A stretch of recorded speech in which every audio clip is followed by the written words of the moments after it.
Joy to be with you today. Happy Passover for those of the Jewish, celebrate the Jewish traditions, and happy Palm Sunday for those in the Christian tradition.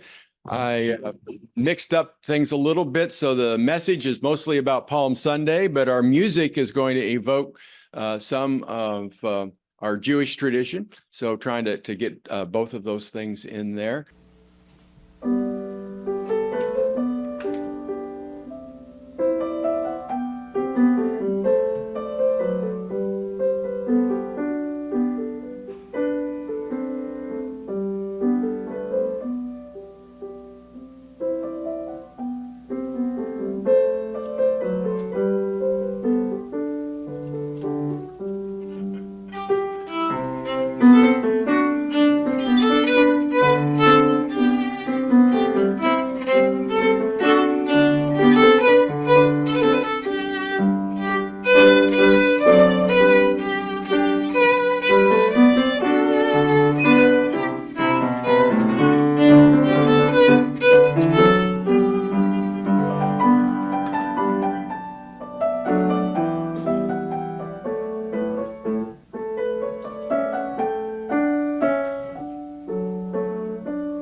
For our chalice lighting today, I've chosen the words from Christine Robinson in our hymnal number 448.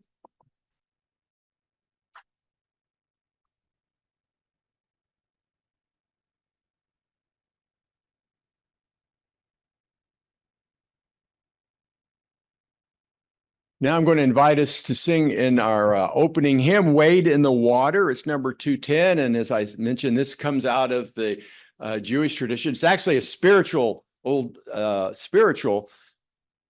it recounts the Exodus story. And one of the things that when we talk about like the historic Black church and the role of those spirituals is that the Exodus story is much more important in the tradition of the historic Black churches than it is, if I may say so, in traditional white churches. That story, the struggle and the freedom and liberation, and why it would be in the form of a spiritual and so anyway, you enjoy that? I enjoy seeing our other UUs out and about and working for social justice. It's inspiring for me to see that, and also to know that we're not the only ones. It could feel that way when you're in a place like Cumberland. And it can feel that way when you're in Stevens City, Virginia, where I hail from. But to see that we're part of this bigger movement and that we're out there and we're doing things, that's encouraging. I enjoy seeing that. That was "We Shall Be Known" was the name of the piece. Okay. I'm going to begin with a poem, as I often do. This is by Stephen Schick, who is a UU minister, now retired, very active in peace and justice movements and written a lot about peace. He's also identified as part of the UU Christian Fellowship and brings that perspective to his ministry. This poem is titled "Waiting." Too long we have sat in darkness, too long have waited for your touch, your fingers to caress, wrinkled brows to smooth. When will you lead us to the balm in Gilead, to the elixir that renews, to the shaman who can draw out the sickness that grows in your absence? And if not you, then who? Will she rise from the earth and break the frozen ground of spring that holds us down, oceanless? Will he rise from the simplicity of death and fulfill the promise you gave him?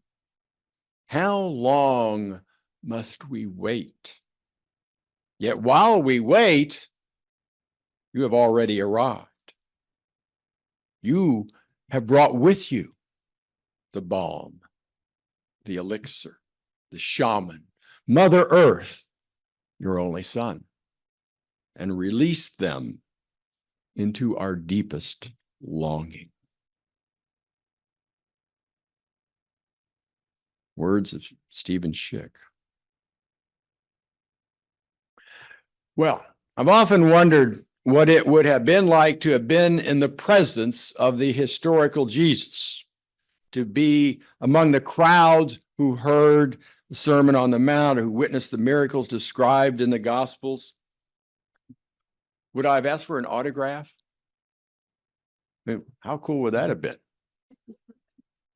But then might I have been disappointed if I found out that he was functionally illiterate and could not sign his name? We don't know that. There's a lot we don't know about Jesus. At one point, Jesus asked his disciples, "Who do you say I am?" Today's my answer to that question. When Jesus entered Jerusalem, which is Palm Sunday, of course, is being celebrated today, his reputation preceded him. But more precisely, his many reputations preceded him. The Gospels give rise to multiple images of Jesus as a prophet, a sage, a healer, a reformer, arguably a revolutionary. Of course, he did not, and he could not meet all those expectations, which may explain why so many so quickly turned on him. The best description of Jesus I found comes not from a scholar, but from a comedian named John Fugelsang, who posted this on Facebook years ago as a meme that went around. You may recognize it. And I wrote it down and I've kept it all these years.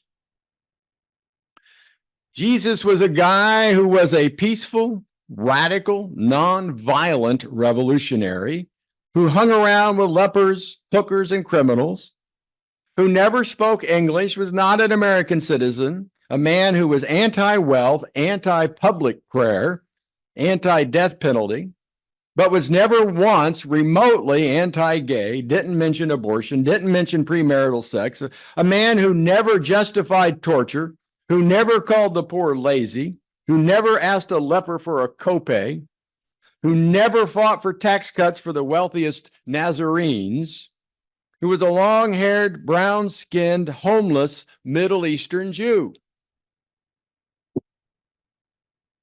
Yeah. I like that guy. I like to be like that guy. I mean, not the homeless part. Maybe the hair, I'd take it. But I'd like to be like this guy. The language, the stories, the imagery of the Christian tradition comprised the water in which I swam growing up. If you ask me how to be a good neighbor, I might tell you the story of the Good Samaritan, even though other traditions have similar stories, some perhaps even more elegant. Still, the Good Samaritan is the story with which I grew up. As much as I have learned and may be inspired by all of the world's great traditions, and I take something from all of them, it's the Christian tradition that most often is my frame of reference, my starting point in religious inquiry. If I were to reduce my credo to a bumper sticker, it might be taken from Matthew 25. What you do for the least of these, you do for me. And what you do not do for the least of these, you do not do for me. A lot of people leave out the second half. That's an important one. Which is why I sometimes say I am a Unitarian Christian, but only to those who might know what that means. I think if I said that to a Baptist, they'd get the wrong idea. God forbid people would have the wrong idea, but that's like our worst fear in the world. But in any case, if you go back to William Ellery Channing and his definition of what it means to be a Christian back in 1825, yeah, I can get on board with that, or a lot of it. But that's also why I would have liked to have met him, Jesus, right? Not as the answer to the perennial question about which historical figure you'd like to have dinner with, right? But during his ministry, in his time and place, to be with him as he preached, as he served. I'd want to see the things that made him human, the part that I embrace. Because that's what it means to be a Unitarian Christian. Among all other things, it's to embrace the humanity of Jesus, the fully human Jesus. For example, I don't think he literally raised Lazarus from the dead. But another part of that story appeals to me. It's in John 11, 33 to 35. Lazarus now was a good friend of Jesus. It's described. He's a good friend of Jesus. He is the brother of Mary and Martha. You remember those names coming up, right? And they had sent word to Jesus that Lazarus was ill, and Jesus came to be with him. Then we get this verse. When Jesus saw her weeping, and the Jews who came with her also weeping, he was greatly disturbed in spirit and deeply moved. He said, "Where have you laid him?" They said to him, "Lord, come and see."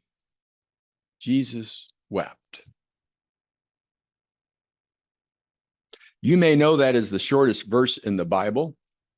Jesus wept. But I also see a couple things. The fact that he had close friends.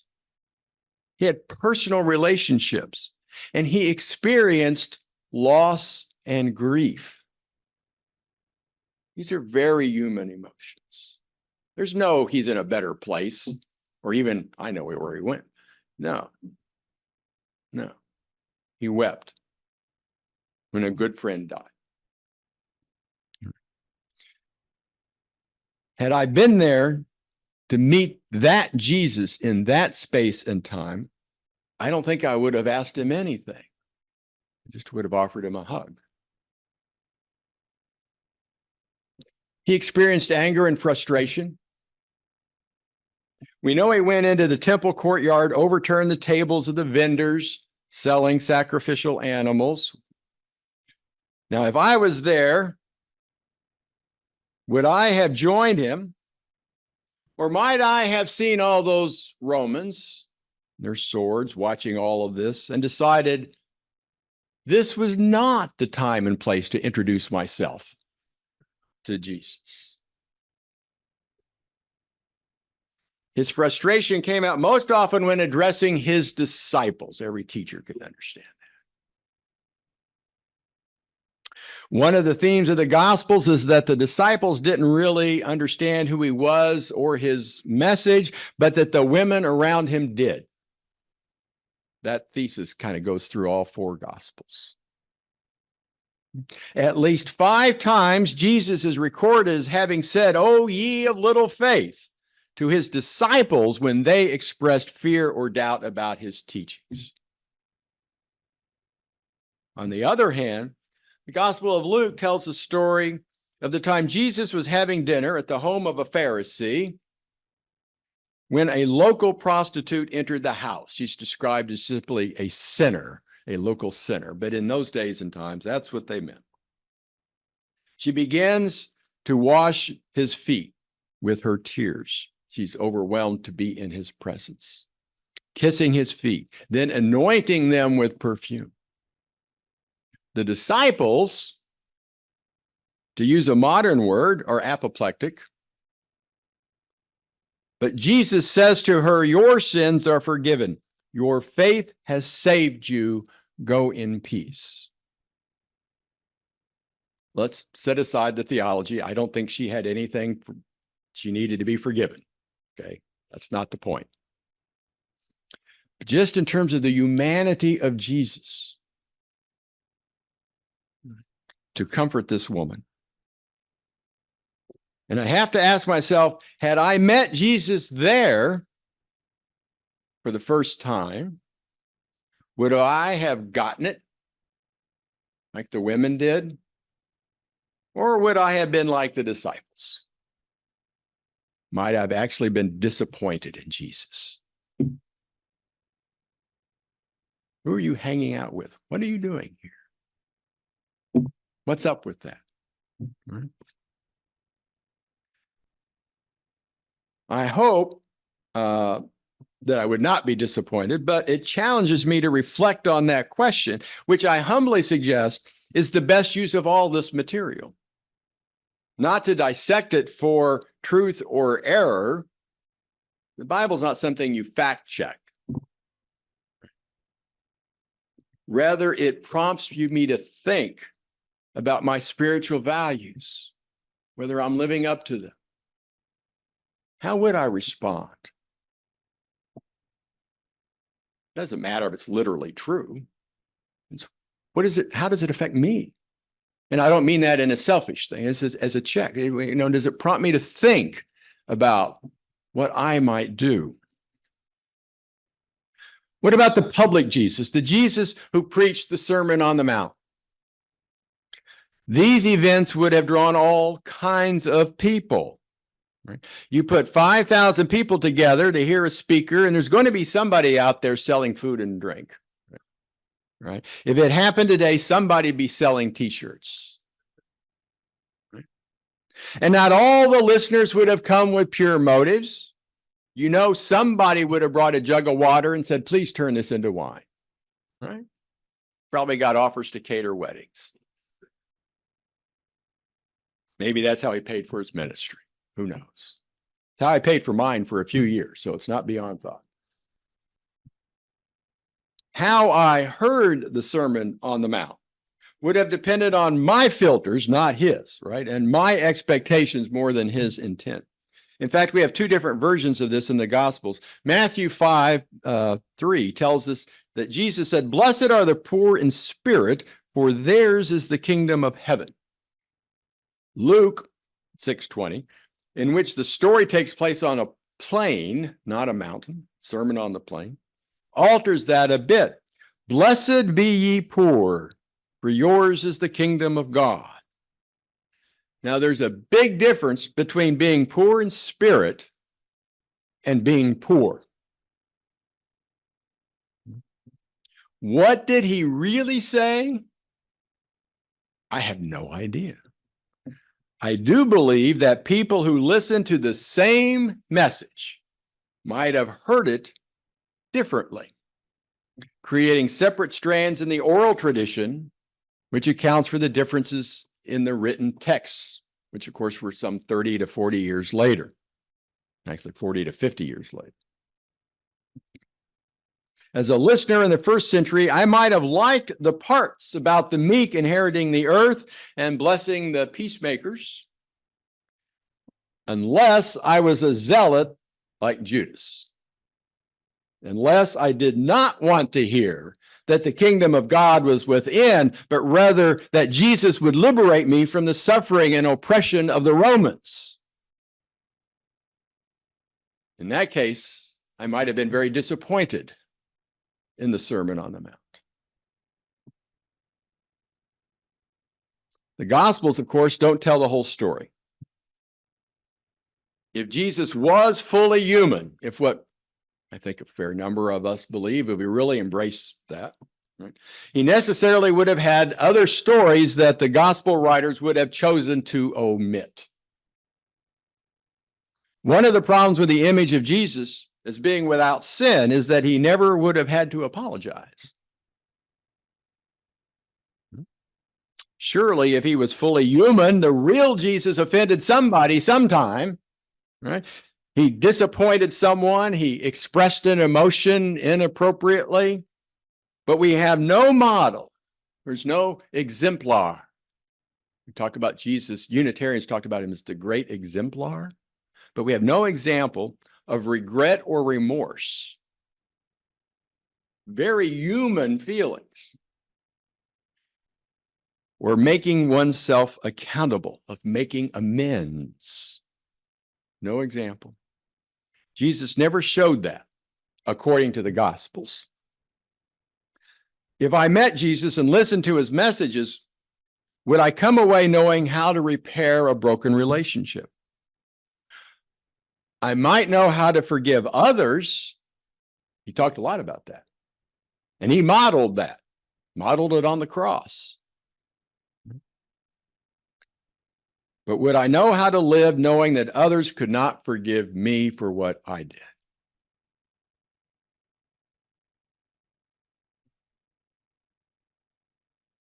Which is to say, how to forgive myself. not in the text. But I believe it happened because I believe Jesus was fully human. And he did all the things that humans do. I'd like to talk to Jesus about that. The real one, not the Jesus of the Gospels or the Christ of the creeds, as they say. If I met the real Jesus in his time and place, I don't think I'd ask him why bad things happen to good people or whether I'll meet my mother and father in heaven. Those are natural questions. They come unbidden to all of us from time to time, but leave those for long car rides. I suspect I would be more selfish because I'm human, right? Could you make me thinner? While you're at it, restore my hair. What is next week's lottery number? That might come to mind, but more likely also thinking about some earlier times in my life that I've shared with a lot of you. I think if I met the real Jesus, I might have said, I just don't want to live like this anymore. Can you make the pain go away? That's what I would have said. Can you make the pain go away? Jesus was a healer, but not like the evangelists you see on Sunday morning services. You know, they touch them and then they just fall back and got guys there to catch them and take them off the stage before anybody can interview them. No, that's not it. My sense of reason dismisses the idea of miraculous, spontaneous healing of organic illnesses, right? So that's talk about frame of reference. I just immediately say, well, that's not the explanation. What is the explanation? And maybe I don't have one, but I don't assume because I don't have one that it has to be the other. Okay. But my training and experience, particularly the year I spent as a chaplain working in a hospital, my training and experience have validated a strong relationship between spirituality and wellness that's best described by Marcus Borg. He suggests healings attributed to Jesus could be in any one of several categories. His comfort and care for the afflicted may well have brought real physical improvement to those suffering from trauma, or what today we call PTSD. I had the case when I was a chaplain, the nurses called and said, would you go pray with this patient? He's going to have heart bypass. And he's very anxious. He's very nervous. His blood pressure's up, his respiration, everything's up that should be down. And I went and I did not pray for him. That was just not my style. I'm still a Unitarian Universalist as a chaplain. But I sat with him and we kind of had a guided meditation. I talked to him about what was important to him and kind of evoking that. And over time, he calmed down. And this is what's wonderful about this is I could physically see the results. I mean, you could see all the monitors because he's in ICU, right? And you can just see. There was a real physical healing that took place. Did not heal the underlying heart condition, but there were real noticeable physical effects of that spiritual connection. And that may well have been one of many things that contributed to a more successful outcome of the operation itself. So there is a link between spiritual wellness and physical wellness, a strong link. And Jesus may very well have tapped into that for people. They may have experienced a healing, but that may be it. He also suggests that in Jesus's time, it might mean that the person was not restored to physical health, but to the community. We see this in his willingness to touch the lepers, the blind, the outcast. It made me think of the early years of AIDS epidemic, how powerful it was. And in fact, how much it made news, like the national news, when public figures like Princess Diana or Mother Teresa actually hugged a person with AIDS. And people, wow. You know. But restoring a person to dignity is a form of healing, of bringing them into the community, of bringing the outcast in, of welcoming someone who's feeling alone and isolated, even deserted, is a form of healing. And people could have walked away feeling like they had been healed of something. That could be another type of healing. And he talks about Borg, that is spiritual transformation. When we're empowered to overcome personal obstacles and challenges like addiction. That's a spiritual form of healing. So there's a lot of people who could have said, I was healed by Jesus, and they might have been right. Right. But it could have been very different circumstances. Having said that, my Unitarian Universalist faith teaches me that Jesus did not cure cancers, reverse Alzheimer's, or restore movement to paralyzed limbs. Surely, as his reputation as a healer spread, he would have been approached by many he could not heal. But there's no record of him ever saying to anyone, I'm sorry, I have no balm. I have no elixir. I cannot save your son.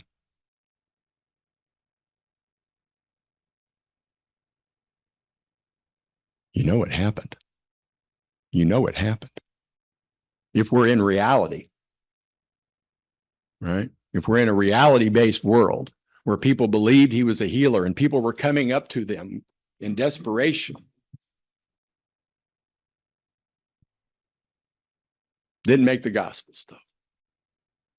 I would have liked to have been there. I would have liked to have seen that. I'd like to see how he handled that.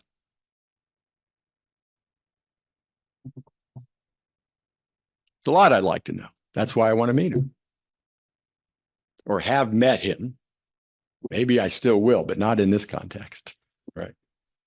Have you seen the billboards? Like, you know, if you text, if you, well, I can't remember the first part, but if you want to meet Jesus, keep texting or something like that while you're driving.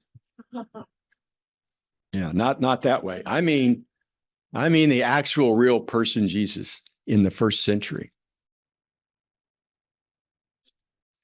Well, as I often ask, what do you do with this information?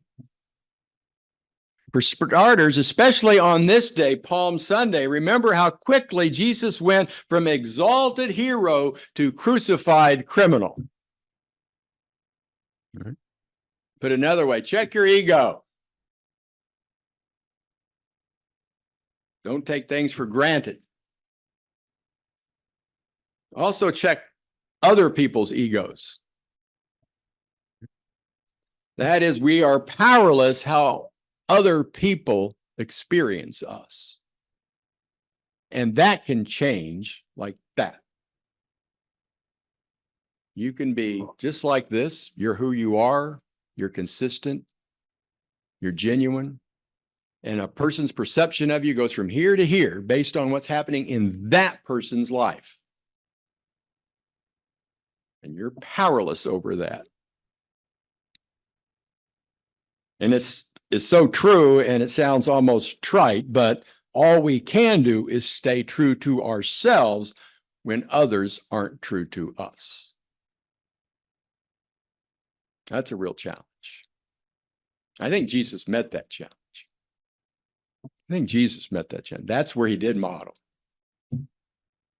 some things that we could take for our spiritual growth. As for Jesus, I freely admit that when it comes to the Gospels, I take what I want and leave the rest. It's a very you thing to do. I am certainly embracing one image and rejecting some other images based on my experience, reason, and conscience. It's to say my filters. Right? What I take from the example of Jesus is the admonition to feed the hungry, to bring water to the thirsty, to seek justice for the marginalized and oppressed. I take from his example the power of touch, right? To touch the outcast, the sick, the shunned. Power of a hug. I know that if I met Jesus, he could not make me taller, thinner, or richer. But I believe if he saw me sitting alone, he would sit at my table. And there is great power in that.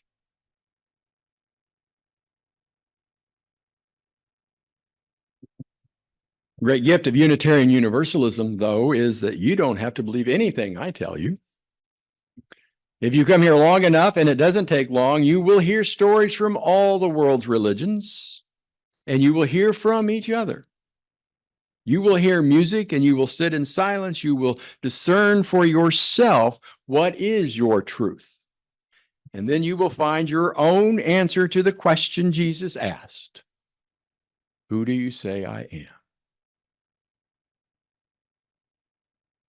May it always be so. And blessed be. One of the life transforming books that I read that led me into seminary before I got there was Marcus Borg's Meeting Jesus Again for the First Time. Meeting Jesus Again for the First Time. I don't know how, it has to be at least 25 years old. Which whole new perspectives of like, now that I know what I know, if I go back and read and experience what, how do I do that? And that's where all the different categories of healing come from. And he also has a thing on Easter and how do we really understand what happened on Easter? And he's got that. But when you talk about metaphor, he's also the one, and I actually heard him give this one in person, I think, but I've also read it. He said, for centuries and centuries, believers never had a problem with the understanding the Bible as metaphor, that they metaphorized their history. That is, they took the actual history and turned them into metaphors to explain them, to teach them, to understand them. But the problem with the fundamentalist movement starting in the 19th century, in response to the Enlightenment, which was disproving a lot of things, right, was that they historicized the metaphors. That is, they sought to prove that, the floodwaters actually parted. That Jesus had to have literally walked on water, because their faith was falling in their experience. Their faith was falling apart as the scientific movement would say, well, no, that's probably not what happened, right? And so it was in response to the Enlightenment and the role of and the emergence of science and so forth that the fundamentalist movement came and Borg says historicized the metaphors by trying to prove them. And then if you doubted that meant you doubted faith and so forth, right? And so I got that I get a lot from Marcus Borg. I don't always stop and cite, I learned this from a book I read in Marcus Borg, but I get a lot out of that. B-O-R-G, Marcus Borg. He's a theology professor. I don't know what he is now. I mean, probably ought to be retired, but from Oregon. I know he did. I'm confusing him with John Crossan, who is still alive, I believe. Marcus Borg passed away. And then John Crossan, they were partners in many of their things. So two of my heroes. Yeah, thank you for that. All right, anything else that anyone would like to share, question, or ask? All righty.